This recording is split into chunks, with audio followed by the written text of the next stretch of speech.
আজকের থেকে সামনের বিজেপি একটু টের পাবে। নমস্কার। প্রথমে আমি আপনাদেরকে ইংরাজি নববর্ষের আগাম শুভেচ্ছা জানাই সমস্ত মিডিয়া বন্ধুদের। তো মূলত যেহেতু আপনারা জিজ্ঞেস করছেন কেন বিজেপিতে এসেছি, আমি 1998 থেকে বিজেপির সাথে যুক্ত। এর আগে কোনো পার্টি করিনি। এর আগে আমার 95-এ আমার সংসার হয়েছে, 98-তে বিজেপি, 2015-তে মণ্ডল সভাপতি, 2024 পর্যন্ত।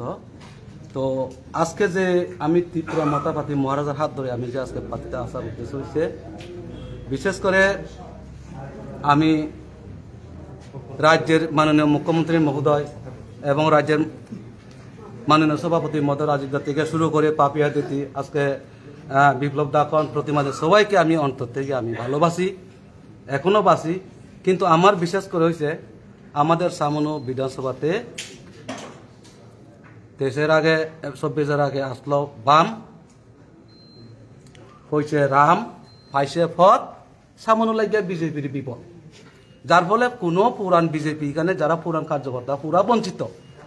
এই কারণে মহারাজা যেহেতু নর্থ ইস্ট একটা থানসার ডাক দিছে, তো আমরা স্ব-ইচ্ছায় শুধুমাত্র আমি কালকে হমু আর হতো না, আমরা মহারাজার পাশে আমি যাইতেছি, লগে লগে এক গাড়ি লোক আইয়া পড়ছে।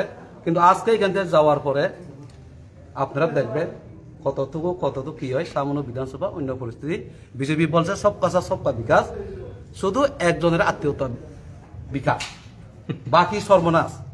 এই কারণে আমরা রাজ্যের থেকে, আমি আগে বলছি মুখ্যমন্ত্রী থেকে শুরু করে সবাইকে আমি ভালোবাসি, কিন্তু সামান্যর জন্য আমরা পুরান সমস্ত কার্যকর্তা যেটা সুমন্তবাবু বলেছিলেন সব বহাত হইতে গেলে একটা মানুষ 2 বছর 1.5 বছর দেশের থেকে বসে আছে, কোনো জিজ্ঞাসা নাই। তার জন্য কি করবে? তার জন্য সবাই আমরা একজোট হইয়া আমরা মহারাজার পার্টিতে আমরা সামিল হয়েছি। আমি আগামী দিনে এই সামান্য 2টা সিট আজকে বলে দিলাম।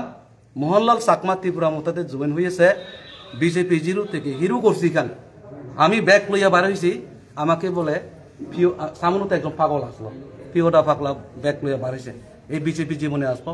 কিন্তু সামনুতে আমরা দেখি 2016-তে ভিলেজ কমিটি নির্বাচন পঞ্চায়েত দখল করছে, 2018-তে জয় 3000 উপরে সামথিং বুথে, 2019-এ লোকসভাতে জয়, 21-এ একটা সংসদ ত্রিপুরা এমডিসি, আরেকটা সমঝোতা, দুইটা কনস্টিটি পরে আপনার এমডিসি, দুটা জিত।